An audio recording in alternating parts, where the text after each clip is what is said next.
Assalamualaikum warahmatullahi wabarakatuh. Anak-anak kelas 8 FG, H, dan I. Mari kita melanjutkan materi kita akidah akhlak di semester 2 ini, yaitu halaman 4 buku modul kalian, yaitu iman kepada Rasul ya, atau Rasul Ulul Azmi. Sebelum kita membahas ke materi, mari kita berdoa dahulu. Semoga menjadi ilmu yang bermanfaat. Berdoa, silahkan.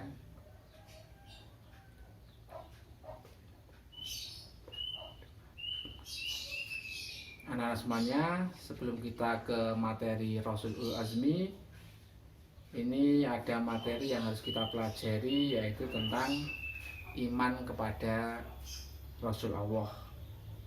Jadi iman kepada Rasul Allah itu artinya bahwa kita itu percaya Allah Subhanahu wa Ta'ala mengutus para rasul, para nabi untuk menyampaikan risalah atau wahyu kepada para umatnya.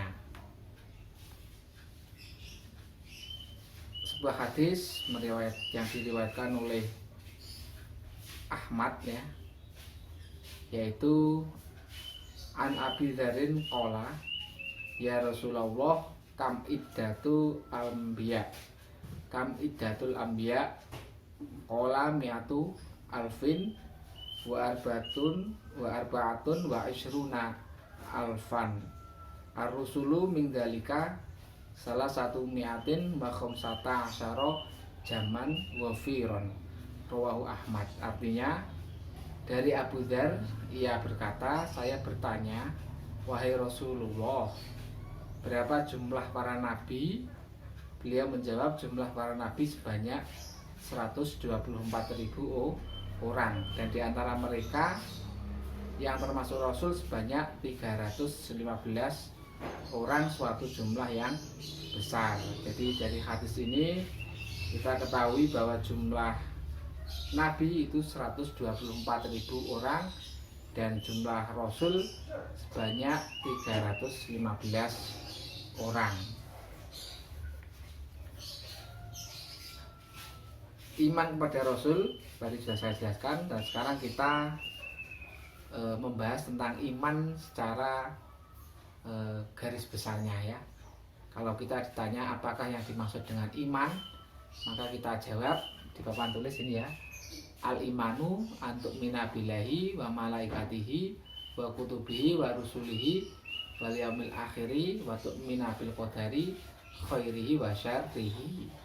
Kalau kita ditanya apa yang dimaksud dengan iman, iman adalah percaya kepada Allah, malaikat-malaikatnya, kitab-kitabnya, rasul-rasulnya, dan hari kiamat atau hari akhir, dan mempercayai kepada takdir Allah baik atau buruk, semua dari Allah. Itu definisi iman secara global ya. Kalau secara bahasa definisinya adalah iman itu percaya. Yang penting kita percaya Allah ya sudah, berarti kita itu sudah percaya. Percaya itu dibuktikan dengan hati, terus dikerjakan dengan perbuatan, namanya iman, percaya. Selanjutnya sifat-sifat Rasul ya. Jadi Rasul itu punya sifat-sifat yang harus kita ketahui. Ada sifat wajib bagi Rasul, ada sifat mustahil Rasul, dan ada sifat jaiz Rasul. Sifat wajib bagi Rasul artinya adalah sifat yang harus ada pada diri Rasul-Rasul Allah, yaitu ada 4: sidik, amanah, tabligh, fatonah. Sidik artinya jujur, amanah itu dapat dipercaya, tabligh menyampaikan, fatonah itu cerdas. Jadi sidik, amanah, tabligh, fatonah itu pasti ada dalam diri seorang Rasul, disebut dengan sifat wajib Rasul. Sedangkan sifat mustahil adalah sifat yang tidak mungkin ada pada diri seorang Rasul. yaitu kidzib, bohong. Tidak mungkin seorang rasul itu bohong. Khianat, tidak dapat dipercaya. Tidak mungkin seorang rasul itu berkhianat, pasti dapat dipercaya. Kitman, menyembunyikan. Tidak mungkin seorang rasul itu menyembunyikan ajaran atau wahyu dari Allah, pasti semuanya disampaikan. Baladah atau bodoh, tidak mungkin seorang rasul itu bodoh, pasti seorang rasul itu adalah fatonah atau cerdas. Karena seorang rasul itu adalah orang-orang yang sudah dipilih Allah, orang-orang yang sudah dijaga maksum, ya, orang-orang yang sudah ditentukan oleh Allah. Mereka adalah para rasul. Dalam Al-Quran Allah juga berfirman, liyaghfira laka Allahu ma taqaddama min dzambika wa ma ta'akhkhara. Quran surat Al-Fatah ayat 2. Artinya supaya Allah memberi ampunan kepadamu terhadap dosa yang telah lalu dan yang akan datang. Jadi para rasul itu maksum. Maksum itu artinya terjaga, terpelihara dari berbuat dosa. Para rasul itu sudah maksum, ya, dijaga oleh Allah. Selanjutnya yaitu sifat jaiz para rasul. Jadi rasul itu juga punya sifat jaiz. Sifat jaiz rasul itu ada satu, al-a'rabul basyariyah, bahwa seorang rasul juga memiliki sifat-sifat kemanusiaan seperti tidur, makan, berbahagia, sedih, meninggal dunia, menikah. Itu adalah sifat-sifat jaiz para rasul, yaitu al-a'rabul basyariyah, bahwa seorang rasul juga memiliki sifat kemanusiaan juga seperti manusia umumnya.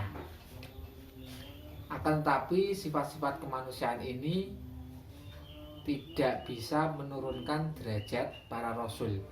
Meski seorang rasul itu punya sifat kemanusiaan, tapi sifat kemanusiaan itu tidak bisa menurunkan derajat seorang rasul, karena rasul itu sudah dipilih Allah, sudah maksum, ya.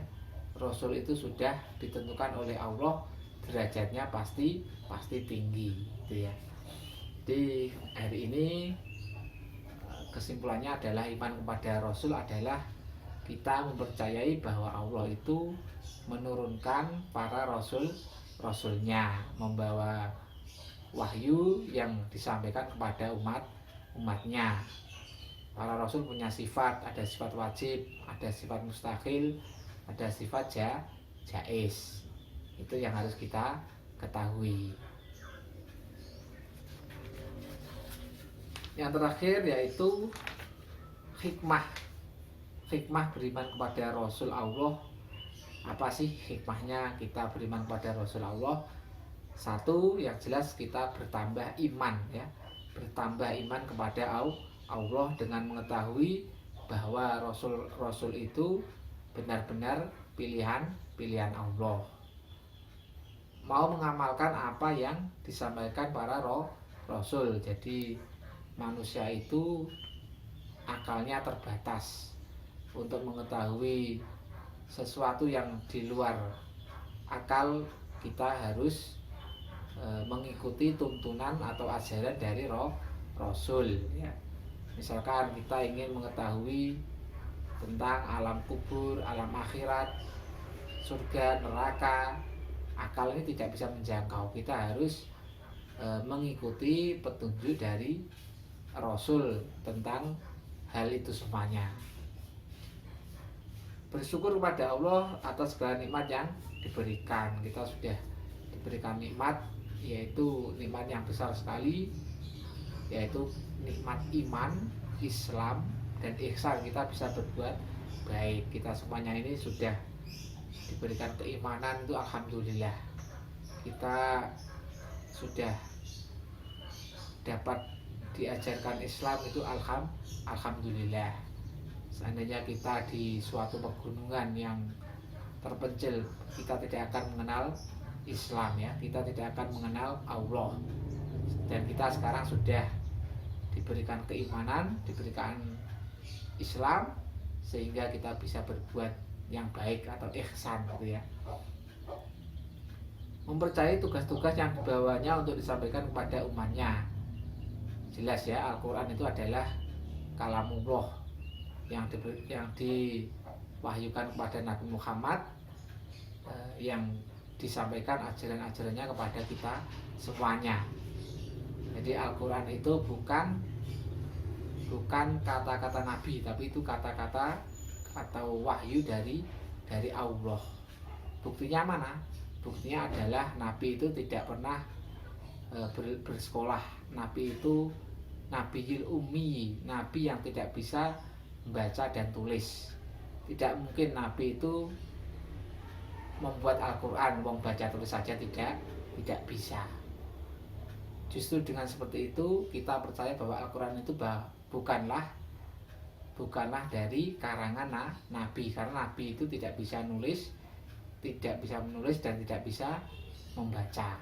Jadi kita percaya bahwa Al-Quran yang dibawa Nabi itu murni dari Allah Subhanahu wa Ta'ala.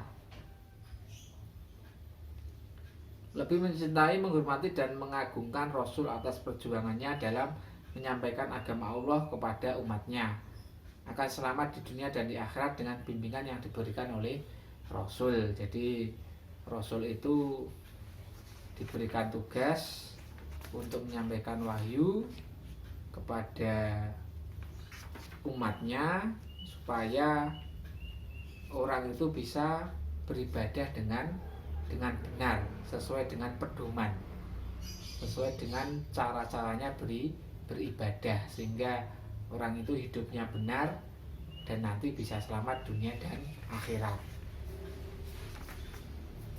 Selanjutnya, hikmah dari iman pada Rasul akan selamat di dunia dan akhirat, memperoleh teladan yang baik untuk menjalani hidup.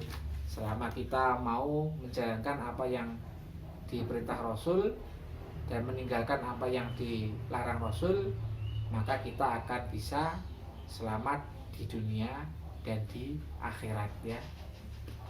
Amin. Demikian yang dapat kita sampaikan hari ini. Kita akhiri pertemuan ini dengan bacaan hamdalah. Alhamdulillahirabbil alamin. Assalamualaikum warahmatullahi wabarakatuh.